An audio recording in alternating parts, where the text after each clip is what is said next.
Halo teman-teman semua, selamat datang kembali di YouTube channel Triangle Football. Seperti biasa di video kali ini kita bakal ngobrolin tentang pertandingan Euro 2024 tadi malam antara Serbia Slovenia, kemudian Inggris Denmark, dan yang paling seru Spanyol melawan Italia. Tanpa memperpanjang kata, kita langsung aja masuk ke pembahasannya. Let's go.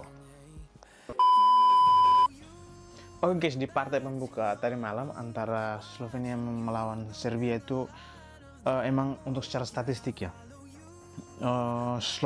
Serbia itu unggul jauh parah dari penguasaan bola, kemudian shotnya, tapi attempt on target, untuk shot on targetnya itu sama ya, 4 dari Slovenia dan 4 dari Serbia. Nah, untuk Slovenia itu lebih krusial dan lebih efektif serangan-serangan mereka. Terbukti mereka hanya pakai permainan counter attack dan defensifnya, bermain defensif, tapi mereka berhasil mencetak gol lebih dahulu di menit ke-69 dari build up serangan balik gitu. Jadi emang kalau kita lihat kualitas pemain dari Serbia, memang mereka tuh unggul jauh. Ada banyak sekali pemain bagus dari Serbia. Ada Dusan Vlahovic, Dusan Tadic, kemudian ada Ilic, ada Luka Jovic, ada banyak sekali pemain-pemain bagus dari Serbia. Kemudian di Slovenia itu mungkin yang kita kenal itu hanya Benjamin Sesko, kemudian Jan Oblak, ya, itu yang kita tahu aja dari Slovenia. Selain dari itu kita kurang familiar nama-nama pemain, dan juga Bijol ya, Bijol itu juga agak lumayan terkenal. Dan dari itu kita nggak terlalu kenal pemain-pemain dari Slovenia. Tapi memang Slovenia itu bermain lebih efektif. Mereka pakai counter attack, bertahan counter attack, transisinya ke counter attack, dan mainnya itu crossing. Mereka nggak mau terlalu lama bermain bola, penguasaan ketika dapat bola ya. Kebanyakan tim-tim yang pakai counter attack itu selalu kehilangan momentum ketika mereka masih berusaha untuk bermain penguasaan bola. Ketika ada momentum untuk bisa melakukan serangan balik dengan cepat gitu, mereka udah sampai di sayap malah mundur lagi, hilanglah momentum untuk serangan balik, karena semua pemain-pemain dari lawan itu pastinya udah transisi kembali ke pertahanan. Ketika waktu counter attack itu sebenarnya paling enak sih untuk bisa nyiptain peluang kalau memang punya penyerang yang eksplosif gitu ya, punya kecepatan. Nah, Serbia ini punya Slovenia ini nggak punya pemain-pemain yang cepat di sayap-sayapnya, jadi biasanya itu kadang-kadang kehilangan momentum. Dan untuk itu semalam itu ketika mereka counter attack, mereka langsung cepat-cepat untuk memainkan crossing gitu. Dan juga ada beberapa percobaan dari luar kotak penalti, tapi memang belum membuahkan hasil. Dan dari skema counter attack mereka itu berhasil mencetak gol ya di menit ke 69. Dan Serbia mungkin udah kehilangan arah, tapi akhirnya di menit-menit akhir Serbia berhasil mencetak gol dari Luka Jovic yang masuk sebagai super sub lewat bola corner kick ya. Itu memang di menit terakhir, di tambahan waktu, kemudian kiper dari Serbia juga udah maju ke kotak penalti untuk bisa memaksimalkan serangan terakhir dari corner kick, dan Luka Jovic yang berhasil menyambut umpan corner kick dan akhirnya gol. Nah, memang untuk semalam itu di atas kertas Serbia harus menang sih, tapi emang hasil akhir itu berkata lain. Jadi semakin seru ya dari grup C ini untuk melihat siapakah yang bakal lolos dari grup C ya. Masih ketat persaingannya. Kemudian dari pertandingan antara Denmark dan juga Inggris, kita tahu bahwa Denmark di pertandingan pertama itu mereka seri ya lawan Slovenia atau Serbia kalau nggak salah ya. Mereka seri lawan Serbia. Jadi di pertandingan semalam juga lawan Inggris mereka seri lagi. Tapi emang permainan Denmark semalam itu lebih bagus dan lebih baik daripada Inggris ya. Inggris dengan banyak sekali pemain Eropa, banyak sekali pemain-pemain bagus, tapi masih nggak bisa untuk menampilkan suatu permainan yang bagus, atraktif, dan kayak England itu bermain seperti nggak mau menang gitu. Mereka hanya cari bahwa asalkan curi satu gol dan itu udah selesai gitu, ketimbang bermain lebih ofensif, lebih menyerang untuk bisa mencetak banyak gol dan bisa mengamankan poin.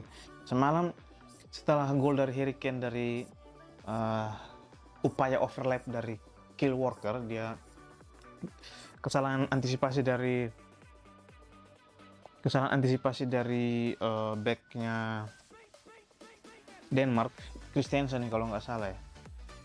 Sorry, Christiansen ya. Christiansen kesalahan dia mengantisipasi bola through ball, keluar berhasil overlap dan merebut bola, kemudian through ball membentur salah satu pemain back dari Denmark, tapi bolanya jatuh ke Harry Kane dan Harry Kane langsung menyelesaikan bola rebound itu dengan sangat bagus dan akhirnya 1-0. Itu di menit-menit awal ya Harry Kane cetak gol di menit 18.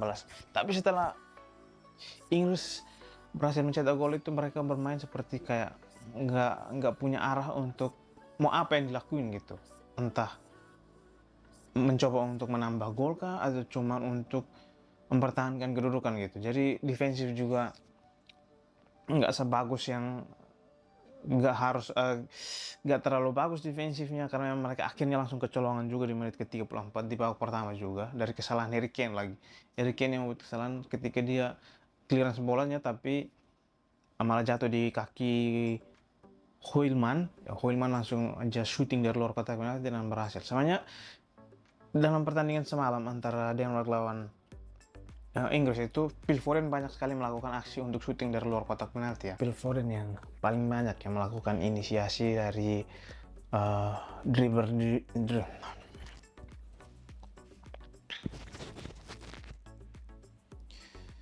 Jadi emang semalam Phil Foden ya yang banyak melakukan inisiasi, jadi dia itu yang berusaha untuk ngedribble bola, kemudian melakukan shooting dari luar kotak penalti. Dan memang salah satu percobaannya itu sempat mengenai tiang, tapi sayangnya belum membuahkan hasil dan akhirnya memang pertandingan ini tuh berakhir dengan 1-1. Dan menurut saya Denmark bermain lebih bagus ketimbang dari Inggris ya. Sayang banget ya, Gareth Southgate, pelatih dari Inggris itu kurang banget memaksimalkan pemain-pemain hebat yang dimiliki sama Inggris gitu. Cukup mengecewakan semalam menonton permainan Inggris, karena tim yang difavoritkan untuk menjadi juara dari turnamen Euro 2024 ini malah mainnya anyep-anyep dan mengecewakan banget. Kita lanjut ke pertandingan terakhir antara Spanyol melawan Italia. Memang di pertandingan kali ini tuh Spanyol menggempur habis-habisan Italia dan Italia hanya bermain defense, tapi Italia juga nggak mau kalah, mereka juga memberikan perlawanan dari counter attack. Sayangnya permainan Italia itu counter attacknya itu selalu tertahan di penyerang sayapnya, karena penyerang sayapnya itu kurang cepat ya untuk langsung inisiasi serangan dari counter attack. Jadi mereka kadang udah sampai di pemain sayap akhirnya mundur lagi ke belakang dan bermain bola aja, passing pendek, dan akhirnya kehilangan bola lagi. Jadi mereka tuh notabene cuma punya Chiesa yang cepat ya di sayap kanan, dan di sayap kiri nggak terlalu bagus. Jadi emang harapannya cuma di Chiesa, tapi semalam Cucurella back sayap kiri dari Spanyol itu tampil bagus dan bisa menjegal Chiesa. Jadi Chiesa nggak terlalu banyak bisa berbuat apa-apa karena Cucurella semalam tampil bagus banget. Nah emang semalam itu dua player muda dari Spanyol, Nico Williams dan juga Lamine Yamal itu tampil bagus. Lamine Yamal create satu chance, tenangnya sedikit melebar dari gawang, kalau enggak itu menjadi gol pertama dari Lamine Yamal di Euro 2024. Dan juga Nico Williams mendapatkan satu peluang emas, sayang finishing headingnya itu malah melebar gitu. Kalau enggak itu udah pasti gol. Di awal-awal juga sampai Pedri udah bisa cetak gol ya di menit pertama itu. Di menit kedua sundulannya masih bisa di save sama Donnarumma. Semalam yang tampil bagus dari Italia itu ya Donnarumma udah nggak tahu sih itu berapa kali save. Dari 20 tembakan dari Spanyol itu 9 tembakan itu mengarah ke gawang, dan Donnarumma itu tampil bisa menyelamatkan gawang dari Italia ya. Nico Williams itu dua peluang emas, satu yang dari heading dan satu yang shootingnya dari luar kotak penalti tapi membentur Mistar. Kemudian ada Fabian Ruiz yang shooting dari luar kotak penalti on target tapi berhasil di save sama Donnarumma. Kemudian Nico Williams juga satu shotnya lagi tuh kalau nggak salah berhasil di save sama itu Donnarumma atau Morata, kalau nggak salah masih bisa di save sama Donnarumma atau Morata. Nico Williams atau Morata kalau nggak salah itu, yang udah 1v1 sama Donnarumma tapi Donnarumma masih bisa nge-save. Itu semalam tuh penampilan Donnarumma sih bagus banget. Sayangnya emang tetap kalah karena gol bunuh diri dari Calafiori. Emang dia salah mengantisipasi crossing bola save dari Donnarumma dan membentur kakinya dan masuk ke galang gawangnya sendiri. Yaitu bola crossingnya juga bola crossing dari Nico Williams. Yang Spanyol itu punya sayap eksplosif, mereka punya sayap yang punya kecepatan bagus. Nico Williams dan juga Lamine Yamal, dua roaming flank gaya mainnya. Mereka eksplosif dari sayap dan langsung crossing ke tengah untuk Morata atau juga pemain-pemain tengah yang masuk ke dalam kotak penalti seperti Fabian Ruiz dan juga Pedri. Nah, semalam penampilan Spanyol luar biasa dan mereka memang harusnya menang sih. Meskipun menangnya karena voucher dari ini, voucher gol bunuh diri. Tapi semalam setelah kemenangan 1-0 dari Italia, Spanyol udah lolos dari grup B, tinggal menunggu Albania dan juga Kroasia nanti. Dengan Italia di laga terakhir, Italia ketemu sama Kroasia dan Albania ketemu sama Spanyol. Oke guys, itu dia untuk pembahasan mengenai pertandingan semalam.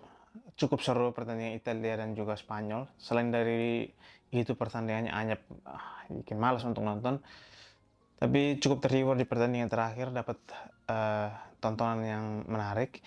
Kalau teman-teman semua suka dengan video saya, jangan lupa untuk like dan juga subscribe, komen kalau ada masukan dan juga saran. Kalau ada yang pengen teman-teman sampaikan, mungkin setuju sama pendapat saya, teman-teman bisa tulis di kolom komentar, kita bisa diskusi di sana.